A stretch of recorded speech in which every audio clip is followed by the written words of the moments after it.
I'm a 20-year-old woman, and this event occurred 4 years ago, when I was around 16.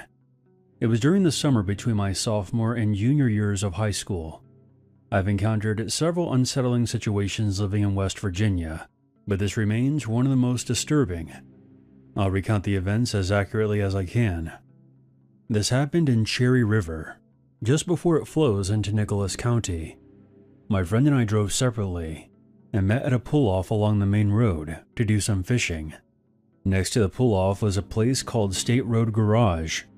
It was enclosed by a fence that required a key for entry. At the time, I didn't know its purpose, but later research revealed that it belongs to the West Virginia Department of Transportation. To the left of the building is a short trail that led down to the river. That evening, the garage appeared to be deserted, with no cars or workers in sight. The only vehicle we noticed was a weathered pickup truck, possibly an old Silverado, with a camper shell on the back. I can vividly recall the 3 deadbolt locks securing the camper shell to the frame, and 2 very unsettling individuals sitting in the front. The truck was parked far into the trail's entrance, on rough terrain, while we parked by the main road. We didn't want to risk getting stuck. This immediately put me on edge, as I have been watching true crime and scary stories on YouTube since I was 11. This scene felt like the opening of a horror story. From what I recall, the truck's occupants were a disheveled blonde woman who appeared worn down and possibly missing teeth, and a greasy, long-haired man in a wife beater. Crackheads are never able to hide their addiction that well. As we passed their truck on the way to the river, they locked eyes with us, staring intently. My friend seemed less concerned than I was. I tend to be a bit paranoid naturally. Strange characters are common to our area. Most of them are harmless, but I never let my guard down. My friend mentioned that she should call her boyfriend, who lived 20 minutes away, if anything happened, though I wasn't sure how that would help in the moment. We began fishing, and my friend caught a rock bass. Not long after, we heard footsteps and looked up to see the woman from the truck approaching the riverbank. She looked rough. She may have been an attractive woman once upon a time, but the prolonged drug use had taken its toll. Her teeth were severely damaged, giving her jaw that sunken appearance, and her skin resembled a crumpled up paper bag. She was holding a red Kodak camera. When she got to the riverbank, she asked, "Can you tell me your first and last name and ages?" She then told us that she was taking photos for a newspaper. My alarm bells were going off big time. My friend and I had made plenty of poor decisions in our teens, but I was always weary of strangers, especially in this context. But I panicked and gave my first name, but lied about my age, subtracting just 1 year. A pointless fib that wouldn't have mattered if our details were being collected. I didn't give my last name, and I can't recall what my friend said. The woman then asked, "Can I take your picture?" Despite my unease, I was a people pleaser and reluctantly agreed. She snapped our photo and started back toward her truck, tripping on the rocks as she went. My friend and I stifled giggles at the odd encounter. A short time later, my friend's fishing line broke, and we headed back to our cars. To my frustration, halfway back she told me that she had forgotten her tackle box by the river. Every instinct screamed not to go back, but I knew it wasn't a good idea for her to go back alone, so I reluctantly followed her back down to the riverbank. On our way back, we encountered the man from the truck. He reeked like he had been bathing in a shit bath. "Have y'all seen my girlfriend?" This question was odd. They had been together in the truck before the woman approached us. This felt like a setup, straight out of a human trafficking scenario. Alarmed, we told him, "Yeah, she went that way," pointing in the opposite direction of our fishing spot. He nodded and wandered off. I urged my friend to leave, baffled by her insistence that everything was fine. I was on high alert, half expecting the couple to charge at us with weapons. I scanned the area, noting that the rocks along the river could be used as potential defense and planning escape routes. The silence that set in was eerie. Maybe they left, or maybe they were waiting. About 10 minutes later, a blood-chilling scream echoed from upriver. It sounded like the woman from the truck. Terrified, we bolted into the forest, away from the river, and through the dense thicket. There was no trail, just a patch of trees parallel to the main path. The scream seemed to come from near the trail's entrance, so we couldn't risk heading that way. We came out of the tree line along the main road, downstream from our cars, and we sprinted to them. We tossed our tangled up fishing gear inside and locked our doors. As we caught our breath, we see the couple rushing back to their truck. I was honestly surprised to see that the woman was still alive. They glared at us before hopping into their truck and speeding off. My friend and I sat there and tried to process the whole ordeal, watching the road in shock. Minutes later, the old Silverado flew past us again, heading in the opposite direction. The woman was leaning out of the passenger window with her camera, and she snapped another picture of us. My friend pulled out behind them, and so did I, and we followed her. My friend recorded herself reciting the license plate number to remember it. The truck veered into back roads and eventually lost us. We drove to my grandmother's house nearby and told her everything. She agreed that we should call the police. An officer eventually came and took our statements, but I worried he didn't take us seriously. He said he would run the license plate, but we never heard back. I've always wondered who those people were and what they had planned. Somewhere, there may be some photos of my friend and I, awkwardly holding our fishing poles, possibly labeled with our names and ages, pinned to a corkboard in a dark room. It was about a year after this happened that the Donald Ray Lands and the Jean K. Whitefeather case became headline news around here. They were a couple who adopted 5 black children from a Minnesota shelter and forced them into labor as slaves on their property. The couple that we encountered were not them, but it does make me wonder what could have happened to us that day. The woman screaming could have been a ruse to get us somewhere so they could force us into the back of that Silverado. Our parents might have never known our fate, which still bothers me to think about. I've searched local news websites and online articles, but I found nothing about the couple we encountered that day. I still go fishing often, but I've never returned to that spot. A few years ago, during what was likely the darkest chapter of my life, I worked overnight shifts at a Walmart supercenter in rural West Virginia, 6 nights a week, from 9 p.m. to 7 a.m. I stocked everything from fishing lures to makeup. It was soul-crushing work, a fluorescent lit void where apathy died. Let's be real, Walmart already has a creepy undercurrent to it, but this 24-hour outpost amplified it.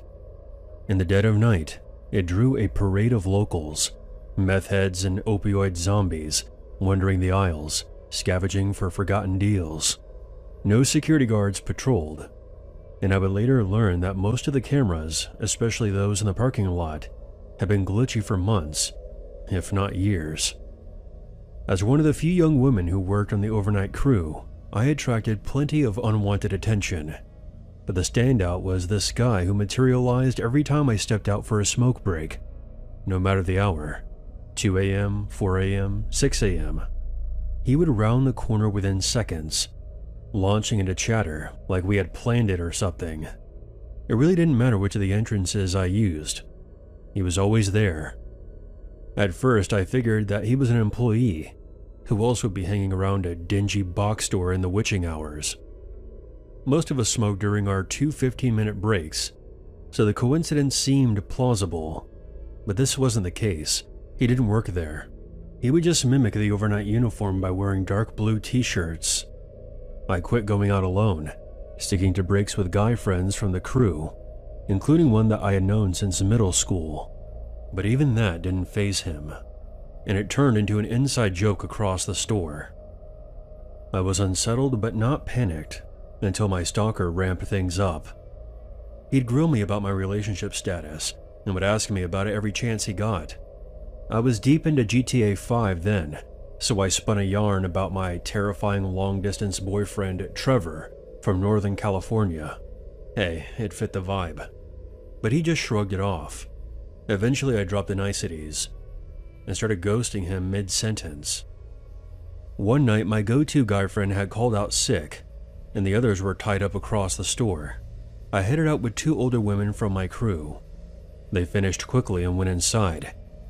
I lingered for a final drag, and just as I turned to follow, he popped up. Looking back, it wouldn't be crazy to assume that he was in a car, scoping out the entrances with a pair of binoculars. He grabbed my hand, not a vice grip, but firm enough. "Come to my car real quick. I want to show you something." I'm not hot-tempered by nature, but my rage boiled over. I yanked free and bolted inside, my heart pounding in my chest. I stormed to the head manager and spilled it all. It turns out my stalker had a cousin on the unloading crew in the back, which was his excuse for loitering. The cousin was mortified, swearing that he'd handle it. But management? Fucking useless. No warning, no banishment, just shrugs and says, not our problem. I quit soon after, not over the stalking directly, more so the brass's incompetence. A friend of mine later clued me in. The guy kept lurking around nightly, shifting his creep routine to another woman. He hounded folks for weeks after I left, desperate for my name and address. Then one day, he disappeared. To this day, I still fixate on those busted out parking lot cameras and wonder if on one of those endless, exhausting nights, would anyone have noticed if I had just vanished? I'm 32 now, and this happened over a decade ago, but it still keeps me awake at night. It was late 2011. I was fresh out of high school, scraping by as a busboy at a small diner in Washington, D.C., before college kicked in that January. My buddy Alex, who I've been tight with since middle school, and myself decided to shake off the city grind with a weekend getaway.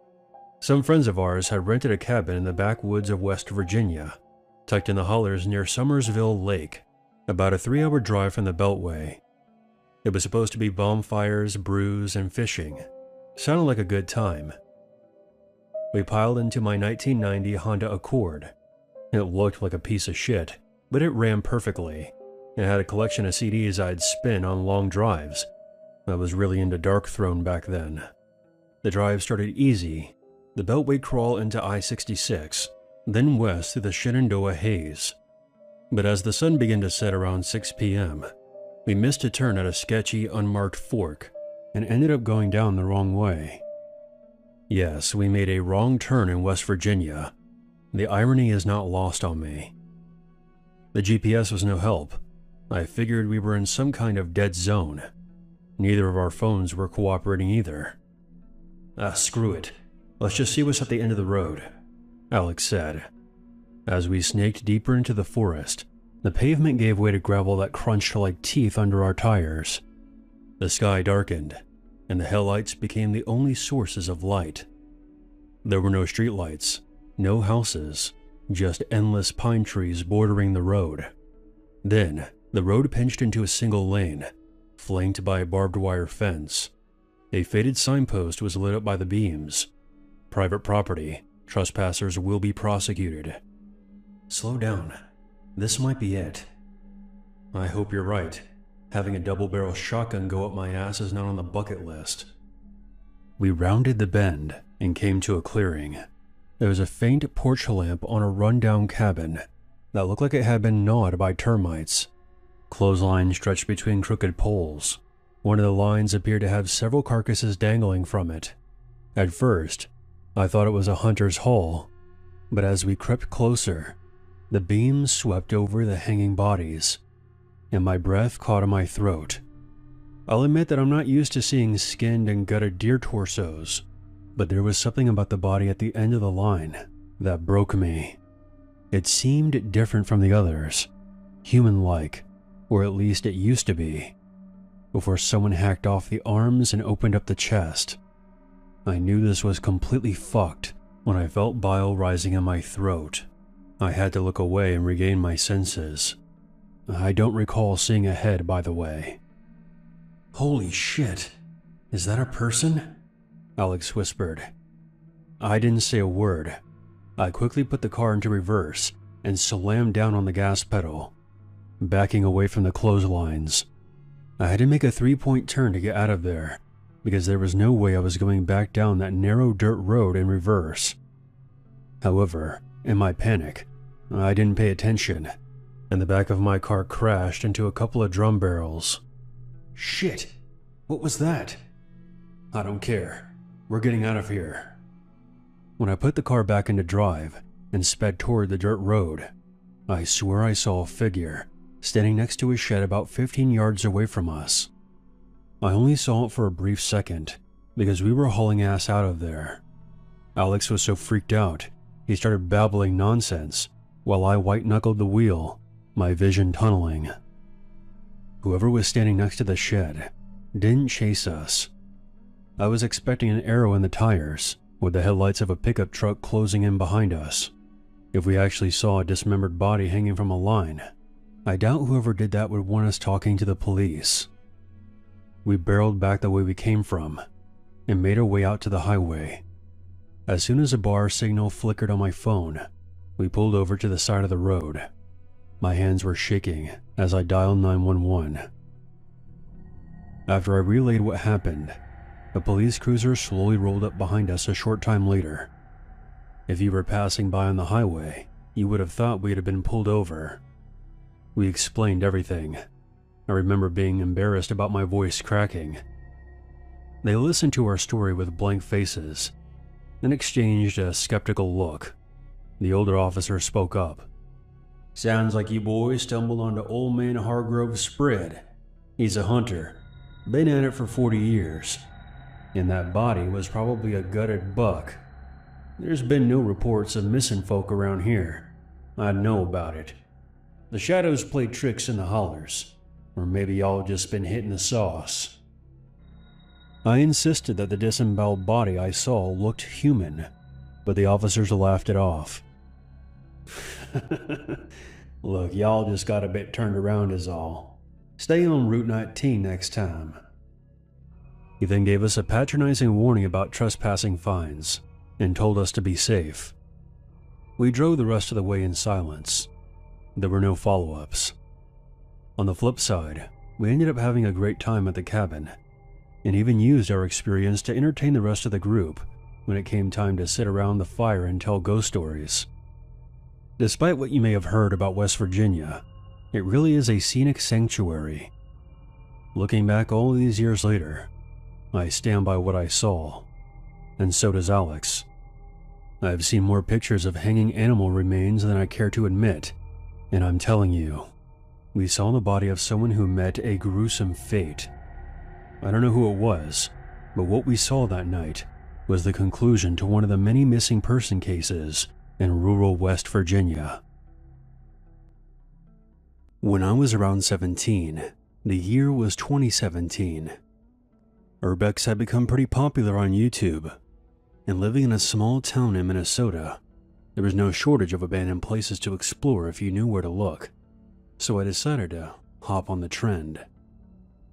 There was a 3-story mansion just outside of Asante, about 50 miles north of Minneapolis, that had been abandoned for around 20 years. The mansion itself was literally in the middle of nowhere. There were several rumors about what happened at that place, from an entire family being murdered by an escaped psychopath to some kind of deformed man living there. The true story is much less exciting. The owner was in major debt, went broke, and his house was eventually repossessed by the bank. They tried to turn it into a rental property, but a severe mold infestation prevented that. Ever since, it just sat empty. and rotting away. I talked to my group of friends about exploring the place for a possible YouTube video. We would make a quick walkthrough with just me and another friend, David, to check things out before bringing the entire gang along with the camera gear. One Saturday night, around 11 p.m., David and I parked on a back road about a quarter-mile away from the destination. We really didn't want to get caught. The police around here are pretty bored most of the time and would have jumped at the chance to arrest a couple of teenagers for trespassing. The house sat on a 3-acre property, mostly surrounded by forest. We hiked through the trees, making sure we kept our flashlight use to a minimum, until we came upon the old house. Our original plan was to go through the back door, but it was locked, so we decided to go around to the front of the house and try our luck there. We entered a porch area that appeared to have been screened in at some point, but was now just metal frames with shreds of mesh hanging from them. There was also an assortment of old furniture, lawn chairs, and wooden crates. After looking around for a bit and snapping some photos, we approached a pair of double doors, only to see that they were chained shut. Most of the windows we saw were either boarded up or completely smashed out. We wanted to avoid entering through a broken window if we could, but it looked like we would have no choice. So we found an opening on the ground level on the other side of the house. As we approached, I got this strange feeling like something terrible was about to happen. I knew the rumors of what took place here were just made-up stories, but standing outside the dark, abandoned mansion in the dead of night was enough to make even a skeptic like me second-guess himself. And just because those stories never happened, didn't mean nothing ever bad happened here. I'll admit that my apprehension did involve some concern about spooky ghosts. I grabbed David's shoulder and stopped him from going any further. "What's the problem?" "I thought I heard something. Just listen." In truth, I hadn't heard anything. I just wanted him to stop walking so we could both listen before entering the old house. We were approaching the open window from an angle, so we couldn't see directly into it. But it's a good thing we stopped when we did, because what we heard next was far scarier than what I had initially been concerned about. The pump of a shotgun is a sound that immediately grabs your attention, and that's exactly what we heard coming from the open window. As soon as we heard it, David and I hauled ass in the opposite direction, running back toward the front porch and making our way around the other side of the house, the way we had come from. As soon as we made it back to the tree line, we heard a gunshot coming from the mansion. I'm not 100% sure if someone was firing at us, because the blast did sound like it came from somewhere inside the mansion, but we weren't sticking around to find out. We backtracked to the car and got the hell out of there. Needless to say, we never ended up filming an Urbex video there. I'm not sure what was taking place inside that old mansion the night we went there, but someone was inside that house with a loaded shotgun. It could have been just some vandal putting in some target practice, but something tells me they were waiting for us to come within the direct line of sight of that open window. Shotgun aimed. I don't know that for sure. They could have just stayed quiet and we would have kept going toward the window. But for whatever reason, they decided to pump their shotgun, alerting us to their presence. I suppose if they really wanted us dead, I wouldn't be here now, telling this story. This event effectively ended my Urbex aspirations. We never returned to Shotgun Manor. But as far as I'm aware, it still sits there to this day, silent, but empty. I couldn't tell you.